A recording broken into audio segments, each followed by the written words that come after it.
আসলে নিজের গতিতে চলতে পছন্দ করি। আমার প্রত্যেকটা পচা প্রজেক্ট থেকেও আমি কিছু না কিছু শিখেছি। আল্লাহ মেসেজ যদি আমি আপনাদেরকে ইন্টারভিউতে বলে দিই তাহলে সিনেমাটা দেখবে কি? হ্যাঁ? আমি তো একেবারেই বলা যাবে না। আমার মনে হতো আমি অ্যাক্টিংটা করবো না, অনেক ডিফিকাল্ট। আমি সহজ কিছু করি, অন্য কোনো কাজ করি, টিভিসি করি, ওটা একটু সহজ। ফটোশ্যুট করি, সেটা একটু সহজ। আমরা আসলে ভুল করে করেই শিখি। ভাই আমি অলওয়েজ মনে করি আমরা আসলে ভুল করে করেই শিখি। এবং আমার আজকে থেকে যদি আমি আমার একদম ক্যারিয়ারের শুরুর দিকে চলে যাই, তখন দেখা যাবে আসলে আমি অনেকগুলো কাজ করেছি যেখানে আমার চরিত্র ঠিক নাই, আমি ঠিক মতো কাজটা করতে পারি নাই, আমার এক্সপিরিয়েন্স ছিল না, আমার ডায়লগ ডেলিভারি ভালো ছিল না, আমার অ্যাক্টিংটা অনেক দুর্বল ছিল। তো এইগুলোকে যদি আমি ভুল বলি তাহলে ভুল, কিন্তু আমি এটাকে যদি লার্নিং প্রসেস হিসাবে কাউন্ট করি তাহলে এই সব কিছু আমাকে আসলে লাইফে বেনিফিট দিয়েছে। এবং আমার প্রত্যেকটা পচা প্রজেক্ট থেকেও আমি কিছু না কিছু শিখেছি এবং ওই এক্সপিরিয়েন্সটাকে কাজে লাগিয়ে এখন আমি কাজ করছি। তো আই ফিল লাইক লাইফে কোনো কাজ যেই কাজগুলো বা যেই কন্টেন্টগুলোই করেছি না কেন সেইগুলো আসলে আমাকে কিছু না কিছু শিখিয়েছে। একটা ভুলের কথা বলি, সেটা হচ্ছে আমি একদম প্রথম দিকে অ্যাক্টিং নিয়ে আসলে সিরিয়াস ছিলাম না। সিরিয়াসনেস না থাকার কারণে আসলে আমি অনেক সময় নিয়ে কাজ করেছি, সব কিছু মিলিয়ে আর কি। আমার মনে হতো আমি অ্যাক্টিংটা করবো না, অনেক ডিফিকাল্ট। আমি সহজ কিছু করি, অন্য কোনো কাজ করি, টিভিসি করি, ওটা একটু সহজ। ফটোশ্যুট করি, সেটা একটু সহজ।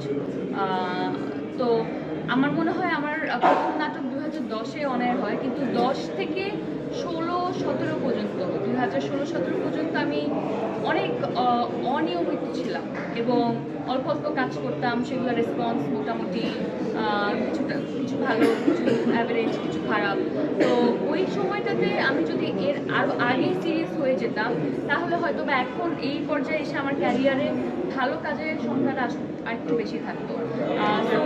যদি রিগ্রেট বা ভুলের কথা বলেন তাহলে ওই সময় আমি এই ভুলটা করেছি যে আমি আসলে পুরো ব্যাপারটাকে সিরিয়াসলি নেই নাই, আমার আরও আগে সিরিয়াস হয়ে যাওয়া উচিত ছিল। আমি আসলে নিজের গতিতে চলতে পছন্দ করি এবং I always believe in my audience, I always believe in the script that I am doing and my character.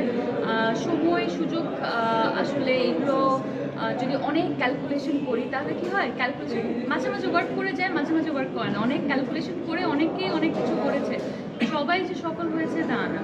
So হয়তোবা আজকে থেকে 4-5 বছর আগে যদি এই গল্প নিয়েই আমি আসতাম তাহলে আমি নিজেই হয়তো বা কনফিডেন্ট থাকতাম না, কিংবা স্ক্রিপ্টটা পড়ে ভয়ে আমি বলতাম যে না থাক, আমি এই চরিত্রটা আসলে আমি পারবো না। তো এরকমটা হতে পারতো। তো আমার মনে হয় যে এই সময়টাতে এসে আমি এই কাজটা করেছি এটা আমার জন্য ঠিকঠাক। এবং আমি অলওয়েজ বিলিভ করি সবার লাইফের নিজস্ব একটা টাইমিং থাকে, নিজস্ব গতি থাকে এবং ওটাকে রেসপেক্ট করা উচিত। হ্যাঁ, এটা আসলে অনেক ভালোবাসার জায়গা থেকেই হয়তো বা বলেছে। It's like a blessing actually, যে পরের জেনারেশন আসলে এই ধরনের চিন্তা ভাবনা রাখছে আমাকে নিয়ে। I think this is very sweet of her. Tutini অনেক ভালো কাজ করছে, আমি ওর কয়েকটা কাজ দেখেছি, শি ইজ ডুইং ওয়ান্ডারফুল। মানে আমি চাই ও খুব সুন্দর সুন্দর কাজ আমাদেরকে দিক। এবং বাড়তি চাপের জায়গা থেকে কিছুটা হ্যাঁ, কিছুটা না। বাট আমি মনে করি আমি আসলে কোনো চাপ মাথায় নিয়ে বা এই ধরনের চিন্তাভাবনা করে তো আসলে কোনো কিছু করিনি। এটা জাস্ট দর্শকের ভালোবাসার জায়গা থেকেই হয়তো বা এই ধরনের কমপ্লিমেন্ট আসে, and I love the compliment. আচ্ছা, মেসেজ যদি আমি আপনাদেরকে ইন্টারভিউতে বলে দিই তাহলে সিনেমাটা দেখবে কি? হ্যাঁ, আমি তো একেবারেই বলা যাবে না। আপনারা দেখেন, দেখে হচ্ছে সিনেমাটা দেখেন। আমরা আসলে এখানে বেশ কিছু ইস্যু আছে যেগুলো নিয়ে আমরা কথা বলেছি, বেশ কিছু ইস্যু আছে যেগুলো নিয়ে কথা বলেছি, যেগুলো নিয়ে ফিল্মে আগে কথা বলা হয় নাই। তো কিছু নতুনত্ব আছে, আপনারা দেখলে বুঝতে পারবেন।